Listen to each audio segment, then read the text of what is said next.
Bienvenidos a otro video más de Hibernate y de Qualitrain TV. Soy Alex, nuevamente aquí listo para tratar de explicar algunos temas que de repente son complicados de entender a primera vista. Y bueno, continuando con nuestra serie de Hibernate, fíjense que últimamente me preguntaron acerca de, oye, está muy bien JPA, Hibernate, pero ¿qué pasa si yo ya tengo un servidor que tiene JPA como JBoss, que ya incorpora Hibernate, o como Glassfish, que ya tiene por ahí Eclipse Link, o cualquier otro, ¿no? Cualquier otro servidor de aplicaciones que tenga una implementación, digamos, más grande de lo que es la especificación Java Enterprise Edition. Y justamente este video vamos a hablar de ello. ¿De qué implicaciones tiene que nosotros trabajemos con el Java Enterprise Edition completo, que ya tiene integrado una serie de servicios definidos por la especificación, y cómo aprovecharlos? Hay varias modalidades que pudiéramos tener en esa ruta. Y bueno, pues esperemos que se diviertan, que aprendan mucho, y de eso se trata este video. Empezamos. Una de las cosas clásicas que vamos a hacer cuando utilizamos un servidor de aplicaciones como JBoss es incorporar a nuestra aplicación alguna fuente de datos que nos permita conectarnos a la base de datos, pero integrar los servicios como un pool de conexiones, y poder compartir este data source entre diversas aplicaciones que convivan dentro del mismo servidor de aplicaciones, es decir, que estén deployadas o desplegadas en ese servidor de aplicaciones. El contenedor Java Enterprise Edition, en este caso JBoss o Glassfish, ya incorpora servicios llamados CDI y JNDI para estos efectos. Es decir, JNDI va a ser un servicio que nos va a permitir dar de alta data source y configurarlos para acceder a recursos compartidos, como es una base de datos, y delegar el manejo de conexiones justamente al servidor de aplicaciones. Y CDI es la mecánica del servicio que permite hacer que mi aplicación sea inyectada con esos recursos de manera automática. Es decir, tiene la facilidad el servidor de aplicaciones de poder manejar tanto el Entity Manager Factory como el Entity Manager como un gestor de transacciones por sí mismo.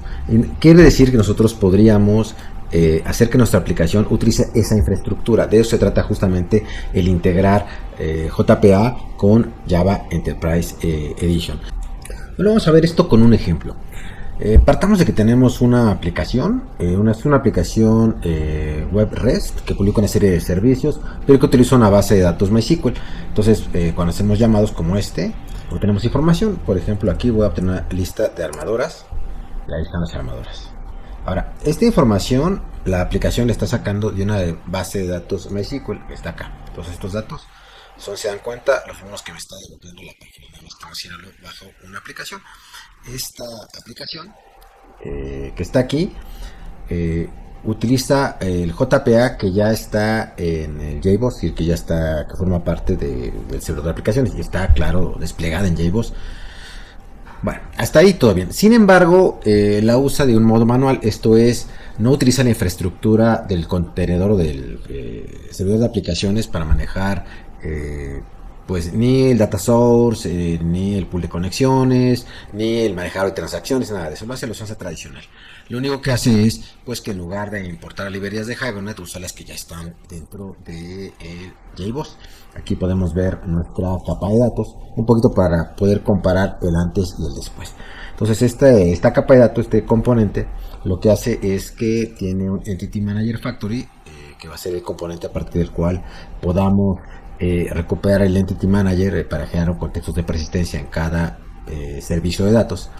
A la hora que se crea este componente, pues se crea mediante el método Create Entity Manager Factory la fábrica, y una vez que está creada la fábrica, en cada servicio de datos, como puede ser una lectura por ID, se crea un Entity Manager a partir de esa fábrica. Se hacen servicios de lectura, de escritura, y así, ¿no?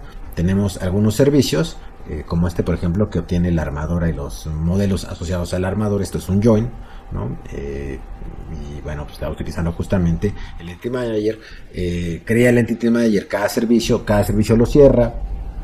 Y cuando hablamos de una transacción que modifique datos, como es esta de inserción, bueno, pues tendrá que utilizar el objeto Entity Transaction que viene ya incrustado dentro de la implementación de Hibernate, ¿no? Pues ahí están. Hace los commits, en su caso hace los rollbacks. Bueno, ahora bien, para crear su proyecto en JBoss, yo lo que hice, la manera más fácil, es hacerlo a partir de un archetype. vamos a verlo. Aquí está en Files. Si quisiéramos crear un nuevo proyecto, vamos a Maven Project. Vamos a dar Next. Yo el que uso es este. Wildfly Java EE7 Web App Archetype. Y es con el que se ha hecho esta aplicación. Es decir, que les crea una plantilla en donde ya todo está configurado, y entonces pues no batallan con el tema de qué le ponen al POM o qué le dejan de poner. Yo les recomiendo que usen este tiene otra versión, tiene esta versión que les genera una mini aplicación ahí para que vean cómo está configurado todo. Pueden usar esta o pueden usar una en blanco, que es la misma, nada más que no les genera una aplicación chiquita de referencia. Entonces, mi recomendación es primero jueguen con la que les genera la aplicación, vean cómo está todo interconectado y luego ya generen una aplicación en blanco. Entonces, si no la tienen, ¿qué tienen que hacer? Recuerden que aquí tienen un botón para agregar arquetipos. Aquí está un botón para agregar arquetipos, y botón me permite pues crear ese arquetipo. ¿Qué datos les va a pedir? Pues esos tres: el grupo ID, que es exactamente el ID del artefacto, que es o el de arriba, como ustedes quieran, y la versión. Y con eso los va a descargar de internet. Entonces no importa que ustedes no tengan toda esta lista, si le dan esos datos va a descargar este arquetipo y entonces estarán listos para hacer un proyecto de cero, ¿no? Y ya ponerle ahí sus componentes que hayan hecho en su proyecto en Tomcat o en algún otro servidor de aplicaciones. Es en realidad bastante fácil. Lo primero que necesitamos ajustar es la fuente de datos. Esto quiere decir que primero, a nivel de servidor de aplicaciones, hay que configurar una fuente de datos, y en esa configuración se tendrá que dar de alta la conexión de base de datos, se tendrá que definir cuál es el pool de conexiones, y esto generalmente se hace a través de utilerías que trae el servidor de aplicaciones, ya sea JBoss o sea Glassfish. A veces algunas son a nivel comando, algunas son a nivel una aplicación de consola que pueden acceder pues vía el navegador. Entonces, como sea, es necesario generar esa definición. Esta definición va a dar de alta el data source en un diccionario llamado JNDI, que es un servicio que nos permite justamente publicar datos y luego hacer referencia a ella desde las aplicaciones. Entonces, observemos que nuestro XML va a quedar como es decir, si lo comparamos contra el present XML que hemos manejado hasta ahorita, vamos a ver que es mucho más breve. Primero, observen que aquí en el present XML no hay ninguna referencia a la conexión de la base de datos, ningún aspecto físico de la base de datos. Aquí, de hecho, lo vemos y no sabemos si es MySQL, Oracle, que es. No tenemos idea.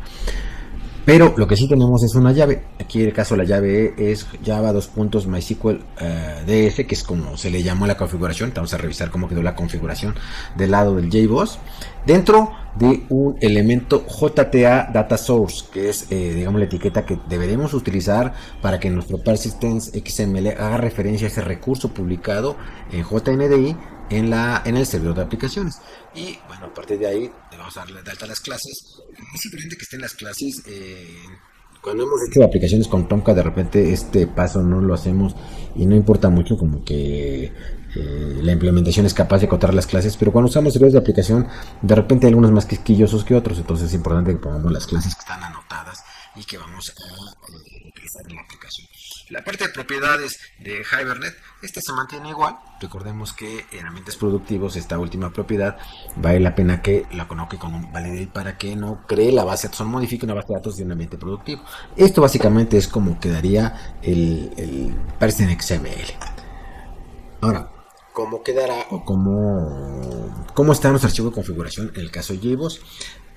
Aquí en el servidor vamos a ver, voy a entrar aquí al Wildfly, hay una archivo llamado file sets y aquí adentro hay un archivito en configuration file llamado standalone XML. Este es el super archivo de configuración de los servidores JBoss.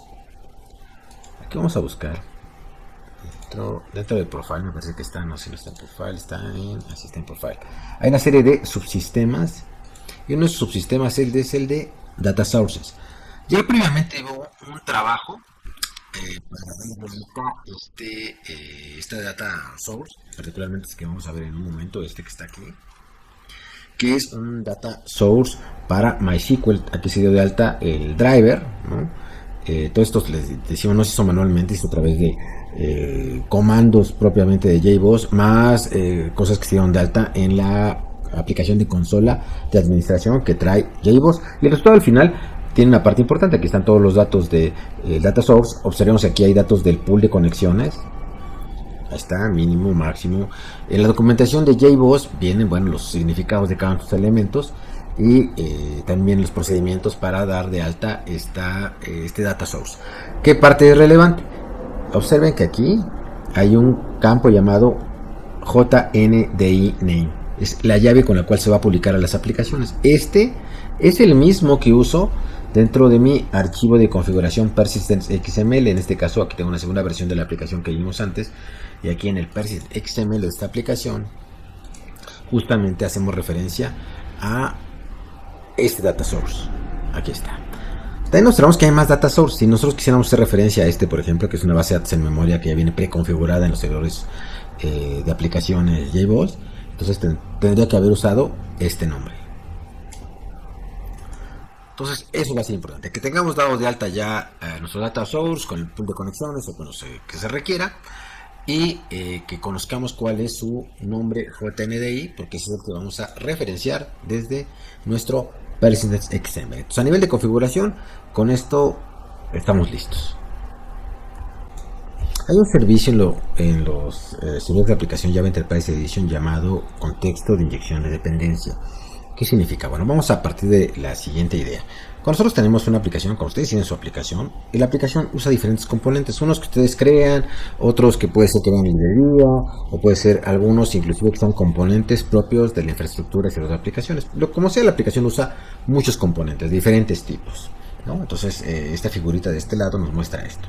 Tengo una aplicación que está utilizando un componente de gestión de transacciones, tiene componentes propios, tiene gestor de persistencia, por ahí utiliza JNDI para hacer acceso a data sources y bueno, diferentes servicios.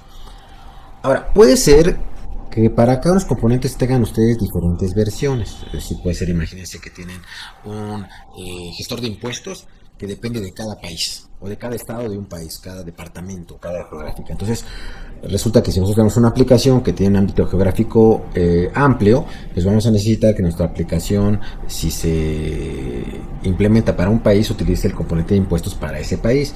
Bueno, cuando tenemos este problema de tener diversas opciones de un servicio, es cuando necesitamos o cuando nos es muy útil utilizar un motor de inyección de dependencias. Esto es, que yo pueda hacer que diferentes servicios coexistan y mediante configuración pueda yo indicarle al servidor de aplicación cuál quiero que use a la hora de poner en operación mi aplicación. Entonces esto es muy útil. Imagínense que tenemos un servicio que tiene diferentes versiones y que la última versión falló y que queremos rápidamente regresar a la anterior. Bueno, esta mecánica podría ayudarnos, ¿no? O simplemente queremos cambiar un componente por otro, ¿no? Entonces la inyección de dependencias es la idea. Cuando ustedes ven un automóvil, en realidad podemos ponerle llantas de diferentes tipos, ¿no? Es decir, el automóvil está desacoplado del tipo de llanta que le pongamos. Aunque hay ciertas acotaciones, yo puedo elegir diferentes marcas o diferentes anchos mientras sean compatibles con el carro que tengo. Esa es la idea, la misma idea dentro de un ambiente donde hay inyección de dependencias. Es decir, en lugar de que la aplicación directamente platique con los componentes, la aplicación va a platicar con un contenedor que gestiona cuáles son los componentes que están dados de alta, y mediante una configuración puede saber cuál es el que debe poner en operación a la hora de que se levante nuestra aplicación. Esto va a hacerse de ello. ¿Qué mecánicas va a utilizar para implementar ello? Bueno, primero va a haber una serie de anotaciones que van a servir para dos cosas. Una, para declarar este componente es inyectable, o para declarar, oye, aquí quiero que me inyectes un componente de este tipo determinado. Esos son, digamos, las dos partes. Hay diferentes anotaciones para indicar lo mismo con ciertas diferencias. Ahora, por otro lado también, el motor de inyección de dependencias, para poder hacer su trabajo, va ahora a ser responsable de crear los objetos. Entonces tenemos que decirle cada cuándo crea un objeto. No es lo mismo que yo esté creando, que requiera yo un objeto diferente cada vez que llegue una petición a una aplicación web, que componentes que requiero que se creen una sola vez. Imagínense creando componentes de base de datos cada vez que hay una petición, pues sería absurdo, ¿no? Ahí requerimos que ese componente se cree al principio de la aplicación y se use y ya, ¿no? Mientras que va a haber, dependiendo de la lógica de la aplicación, componentes que yo quiera que se use o que se creen, por ejemplo, cada vez que se crea una sesión, un carrito de compras, ¿no? Sabes que cada vez que haya un nuevo carrito de compras, que se le genere automáticamente un objeto para prestar el carrito, cada vez que haya una nueva sesión. Entonces quiere decir que los objetos tienen diferentes ciclos de vida y como el motor de inyección de dependencia va a responsabilizarse por ese ciclo de vida, entonces necesito indicarle cada cuándo se debe crear un objeto. Entonces, en el caso de CDI, vamos a tener estos cuatro contextos. Es decir, a nivel de aplicación significa quiero que el objeto se cree una sola vez por cada vez que se levante la aplicación. A nivel sesión, cada vez que se crea una sesión de la aplicación web, quiero que se genere un objeto y se mete en la sesión. A nivel petición, cada vez que llega una nueva petición, deseo que el objeto se cree, se meta dentro de la petición y desde ahí se almacene. O si yo requiero que un objeto se cree durante el ciclo de vida de la sesión, pero no completo, es decir, no quiero que nazca con la sesión y se muera con la sesión, sino en un espacio más pequeño, por alguna lógica rara que yo tenga, voy a querer que sea a nivel conversación. Los más usados son evidentemente estos tres que mencioné antes: aplicación, sesión y petición. Entonces voy a anotar algunas clases para indicar cada cuándo se van a crear y luego voy a necesitar indicar en dónde quiero que se inyecten. Para hacer eso vamos a requerir varias cosas. Bueno, esto tiene mucho sentido cuando yo tengo una interfaz como esta, ¿no? El carrito de compra, y tengo varias clases que implementan la misma interfaz. Observen que aquí tengo una clase llamada carrito de compra refac que implementa la interfaz. Y luego tengo una clase donde requiero que este objeto se cree, se ensamble, se inyecte. Entonces, por un lado tengo la interfaz, ¿no? Aquí está. Que la interfaz desde mi componente, digamos, cliente o el que va a requerir el objeto, lo recomendable es pues, que lo haga a través de una interfaz para que desacople diferentes posibles implementaciones. Aquí tengo un pedido que es lo que voy a manejar el carrito de compra y este pudiera tener implementaciones diferentes. Aquí voy a utilizar esta implementación que se va a crear. Observen, cada que haya una nueva sesión, esta anotación name sirve para que pueda yo publicar o se publique de manera automática este objeto dentro del JSP-EL, ese lenguaje que utilizamos en los JSPs con pesitos, llavecitas, ese lenguaje pueda utilizar o pueda sea visible este objeto dentro de la sesión. Entonces, por eso aquí tienen name. Este no se requiere siempre, pero si requiero que haya un objeto que quiero que se vea en las vistas de la aplicación en JCP o JCPX, si uso JCF, voy a requerir ponerle el name. Entonces le pongo el name, ya está, ¿no? Y entonces, por un lado tengo que el objeto, ya dije cada cuándo quiero que se cree, con qué nombre quiero que se publique, y por otro lado requiero la anotación de inject para decirle créalo cada vez que haya una nueva sesión e inyéctalo aquí. Entonces ya en la lógica de mi controlador, que este es un servlet, ya puedo utilizarlo como si nada, es decir, ya puedo dar de hecho que está en mi sesión. Esa va a ser la mecánica que va a ser CDI. Ahora, ¿qué tiene que ver todo esto con nuestra aplicación de Java Enterprise Edition? Bueno, pues porque justamente si utilizamos una aplicación Java Enterprise Edition, pues lo lógico será que el servicio de datos también lo inyectemos. Vamos a inyectar un servicio de datos. Ahora, tenemos un pequeño problema. Tenemos dos clases. Fíjense, aquí tengo la clase gestor datos y gestor datos JPA-JEE01 que implementa la interfaz y gestor de datos. Y tenemos un servicio que en este caso es nuestro servicio web REST que requiere la inyección de este gestor de datos. Entonces, dado que tiene dos clases que implementan la interfaz, ¿cuál va a inyectar? Aquí hay un problema de ambigüedad. ¿Cómo se resuelve? Se resuelve creando una clase que represente un diferenciador, un calificador. Se genera así, ustedes generan su clase, tal cual la clase, nada más aquí le ponen el nombre que ustedes deseen usar como diferenciador. Yo elegí ponerle persistor, le pude haber puesto persistorcito o cualquier otra cosa, ¿no? Lo demás es igual, es una fórmula básicamente. Y entonces, a la hora que yo voy a inyectar, le digo, ¿sabes qué? Quiero que inyecte el que esté anotado con la anotación persistor, que es la que he creado yo. Es esta, ¿no? Persistor Java. Y en mis clases solamente le pongo persistor a la que quiero que implemente. Aunque haya 10 clases diferentes que implementen interfaz, solo voy a ponerle persistor a aquella que me interese que sea inyectada aquí, para que al estar esta anotación de calificador en los dos lados, pues el motor SDI sepa a cuál inyectar. Una vez dicho lo anterior, vamos a revisar que en esta nueva aplicación, que es una versión corregida y aumentada de la anterior, fíjense que tengo en mi servicio de datos que requiere un gestor de datos. Y tengo varias implementaciones, pero bueno, a saber, tres importantes. La primera, un gestor de datos JPA, que es el mismo que utilizamos en el ejemplo anterior, es decir, y el que hemos usado a lo largo de todos los módulos o la mayoría de módulos de esta serie, ¿no? Es decir, esto es un tema dominado, ¿no? Pero hay dos nuevas versiones de implementación. Una que le he llamado gestor de datos JPA JEE01, que es esta, y el gestor de datos JPA JEE02. La diferencia entre uno y otro es que los servicios de JPA automáticos y de aplicaciones de manera diferente. El primero hace un uso parcial de los servicios que da. Fíjense, aquí comparamos este contra el gestor de datos JPA original, que era este. Voy a ponerlos aquí juntitos para poder compararlos. Aquí está. Nosotros trabajábamos con base en generar un Entity Manager Factory y luego dentro del constructor de este servicio de datos, pues aquí lo inicializábamos, ¿de acuerdo? Y a partir de ahí, cada servicio de datos utilizaba esa fábrica que era el Entity Manager Factory. O sea que en esta versión, ya digamos, aprovechando nuestras de aplicaciones, ya mi constructor no hace, mi constructor digamos de vacío, de hecho aquí está, ya no hace nada, está vacío. O sea, aquí tengo nada más un mensaje en consola para que pueda yo ver en la consola qué pasa, pero ya no hago ninguna inicialización. Y observe que el Entity Manager Factory ahora tiene una notación llamada Persistent Unit. Y esto lo que estamos diciendo es, oye, servidor de aplicaciones, tú ya viste mi Persistent XML. Entonces ahí hay una unidad de persistencia. Dame una fábrica que corresponde con esa unidad de persistencia.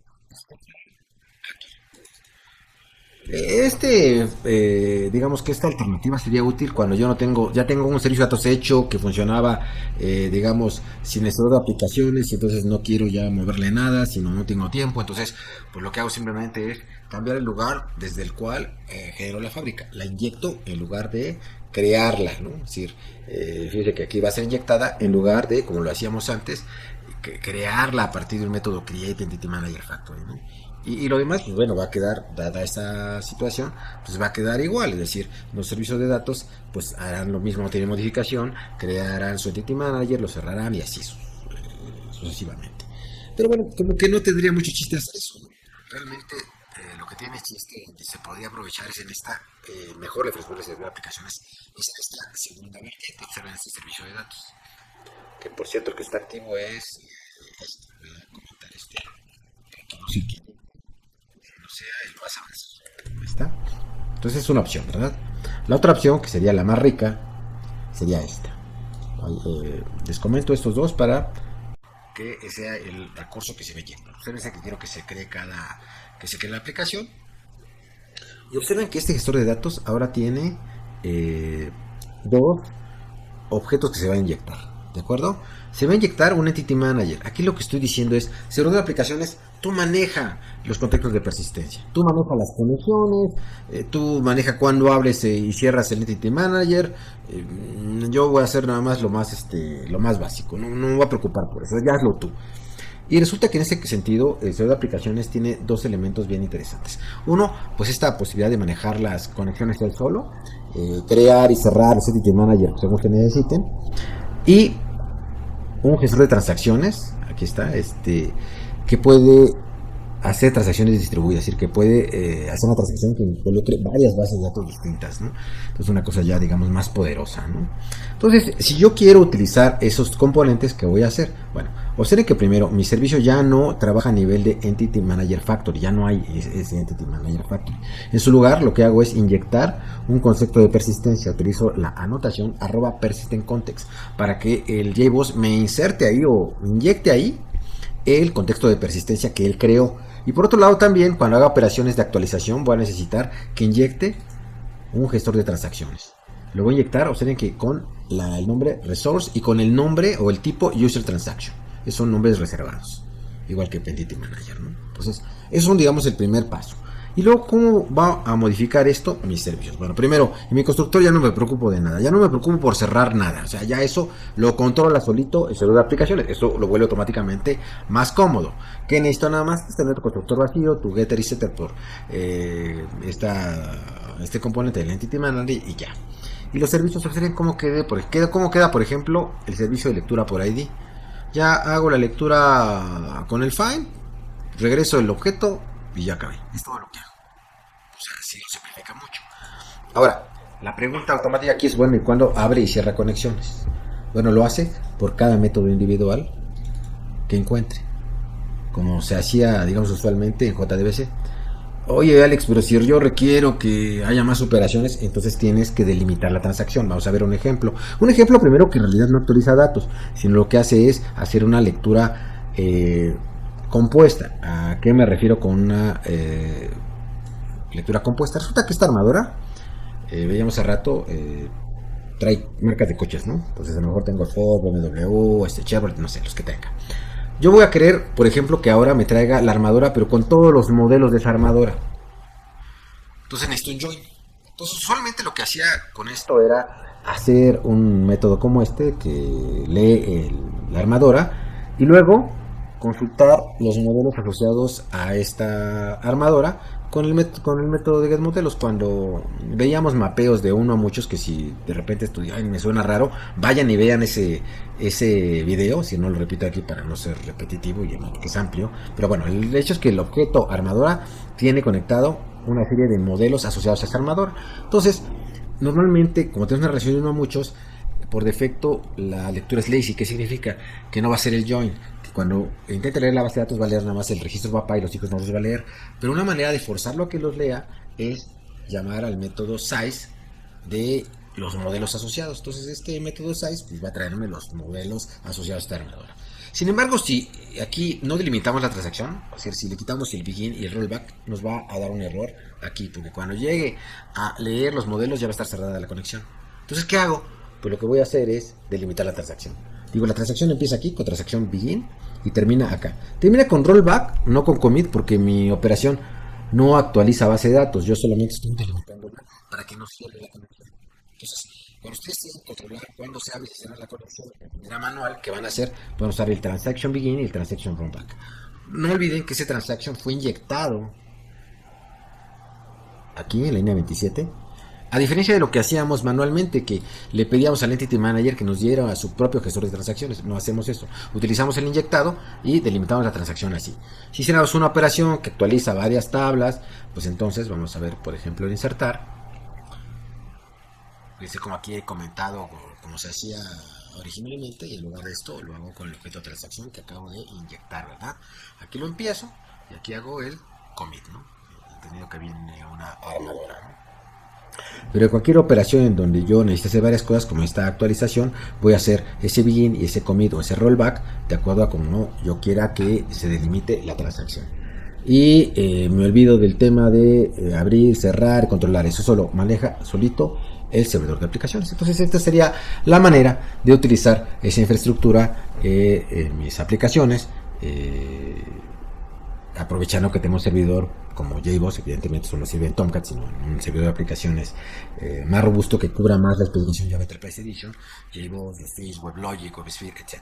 Y bueno, pues espero que esto les haya servido. Voy a darle a recorrer este método completo de los servicios de datos, este componente de datos, para que si ustedes requieren tenerlo, pues bueno, nada más le vayan poniendo pausas para verlo. Este es el, digamos, el que utiliza la inyección de dependencia del gestor de transacciones y abre y cierra conexiones automáticamente. Este que era el automático, este es medio manual, solamente inyecta el Entity Manager.